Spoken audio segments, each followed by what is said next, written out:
How's it going, Bodacious spam? How's everybody? Hope everybody's great. You know, loving you all, missing you all. And I told you guys, Gran Turismo's coming out, and guess what we're talking about today? Gran Turismo. That's what it is. Yes, exactly.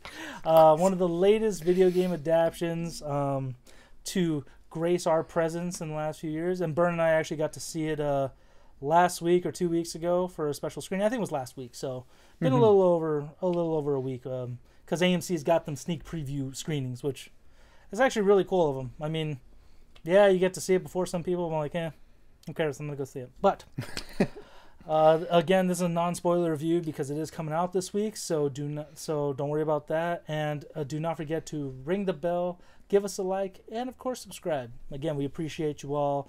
And you know, we got the need for speed, or we're just gonna be racing, you know, simulations and stuff. Because I could dust burn in a lap, bruv. I got my Ken Block hat to prove it. God rest you, Ken Block. No, don't look at Rye's racing resume in video games. They'll tell you a different story. Screw you, man. I have my moments. I do really well, and then there's just those little mistakes I'll make, and then I crash everywhere. Did you ever play those Burnout games? No. Oh, yeah, I did. I think I did play Burnout. That was Burnout Paradise. Burnout Takedown. That was the first Paradise one I ever played. Burnout Takedown was like the best game I played, but Burnout Paradise was pretty cool. It was pretty fun. But anyways, so this movie is actually based on a true story about a racer who actually did go through a Gran Turismo Academy, because I guess as much as I think Gran Turismo is just another racing game, it's actually considered a really a racing simulator, like which is kind of cool. But you know, that's probably why I always try and drift in that game and it never works. So you know, it's just not the same. It's too realistic. Yeah, it's too realistic for that. I would always try and do it. I'm like, this doesn't work. This is garbage. That's what I got Need for Speed. But you know, it's just nonsense, really. Yeah, and then the guys, the real racer in question, that Archie Medique, I can't say his name again. I am so sorry. I'm butchering names left and right. He's actually from the show C. And then I don't know what else he's been on. The Apple TV show. That you never saw that one, huh, Bern? No, this is the first movie or anything I've seen him in. That's fair. No, he's not a bad character in that show. I mean, hate to say it, the real reason to watch that show is Jason Momoa, and then Dave Bautista gets on it. But that's neither here nor there. Not bad reasons. No, not bad reasons. He plays Jan Mardenborough, who's he's the one who's a real life racer, came into the pro racing scene about 10-ish years ago, maybe like 2011, 2010, something around that, I think. And then we also got David Harbour, who plays Jack Salter, Orlando Bloom, which I have not seen him in a while, so it's kind of good to see him back in a somewhat normal character, even though the trailer made him look like a total weirdo with the stupid side smiles and the hair. I don't know, it was just weird, needless to say. And we also got Jamon Hansu in it. He's another one of the other heavy hitters in it. And just a bunch of other random actors I've never seen or heard of before. So, yeah. Other than that, so this is just literally about this guy who loved Gran Turismo, really loved, was considered one of the best gamers in that game for a while. And then he got his chance to actually be a real race car driver. So, that's pretty much it. And, again, trailers, kind of like Blue Beetle and a couple other movies, made it look so generic and so bad. I was like, great, another bad video game adaptation. Literally just a money grab for the studios and, you know, Sony, essentially, because it's a PlayStation game.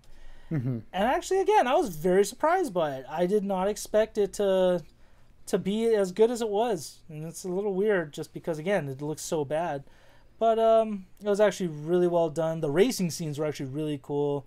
Some great cars in it. A lot of cool moments. Some good cinematography. I will say this. I don't know how you feel about it, Bern. I think you do. But a lot of Sony marketing. Like, I get it. It's PlayStation game. It's from that. But come on, you got to cool it down a little bit. You know what I mean? Like, what did you think about it, Bern? I mean, look, like when it comes to video game adaptions, as of late, they've been pretty decent for the most part, you know, but there's always still that part of me that is very hesitant to you know, see whatever it is going to be, because it's like, it can go either way. I still feel like I'm still scarred from all the old horrible adaptations that we've got in the past. So, you know, that coupled with, you know, like you mentioned, the trailers, which were they were something, like I knew you and I were making fun of them a whole lot. So coming into this movie, I was kind of a little bit like very low expectations, even though Neil Blomkamp is a director that I do enjoy for the most part. He's been a little bit, diminishing returns since, his fantastic debut in District 9. I enjoy Elysium, and Chappie was okay. I didn't hate it, but it wasn't as good as the other ones. So, it's like, okay, this movie has a lot going against it at the start. Kind of like Jan Mardenborough, he's a racer coming from video games, going into the actual races. He's got a lot against him, but Bird, that's how this movie... He's done this tracks 1,000 times, though. He's done them, and he did it.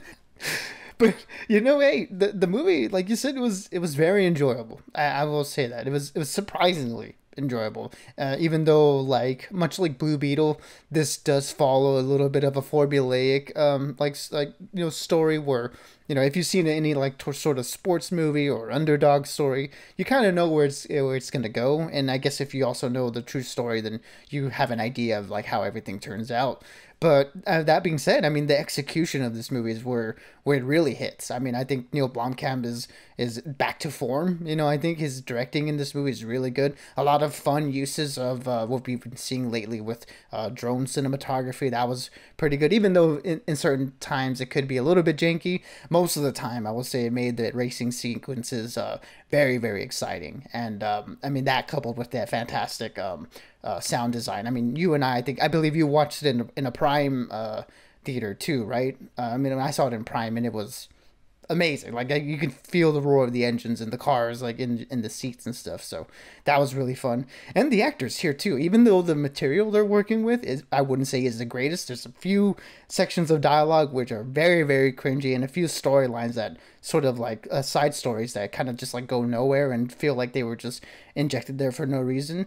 The actors themselves, I think they did a really good job. And I think, Archie Madekwe, I haven't seen in anything, and from the trailers I was not expecting to like him, but he had a really good performance. And then by the end of the movie, I was really rooting for him.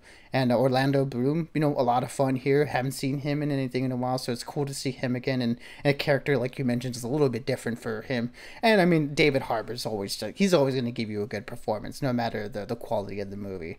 And Jimon Hanso continues to be underutilized in Hollywood because the dude's a fantastic actor, and they don't give him the best materials to work with all the time. But he does have a particular couple of scenes here that really, really floored me. So overall, the movie is a little bit generic and stuff, but the execution of it, I think the sum is greater than its parts. I'll say that.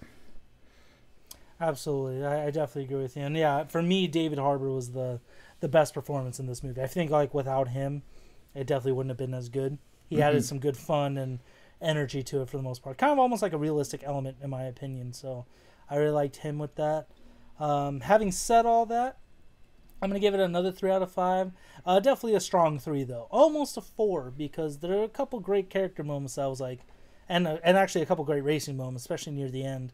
I was like, man, this is actually really good. Is it Ford versus Ferrari or as good as Rush? Absolutely not. But racing-wise, with some of the cinematography you were mentioning, it's kind of up there with them. So I really enjoyed that aspect of it all.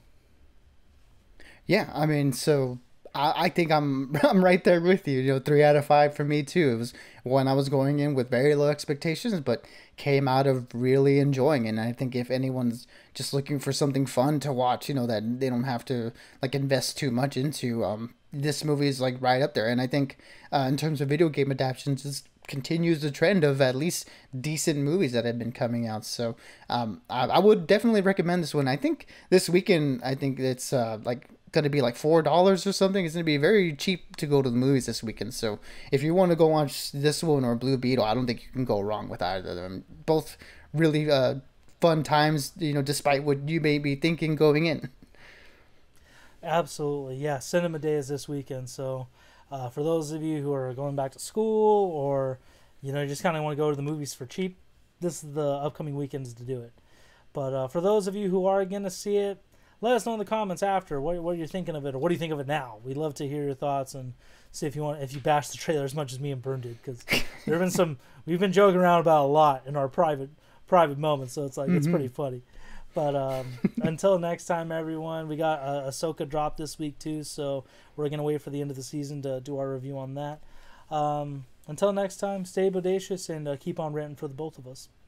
Absolutely, everybody. Be good, be safe, and as always, we'll catch y'all on the next one.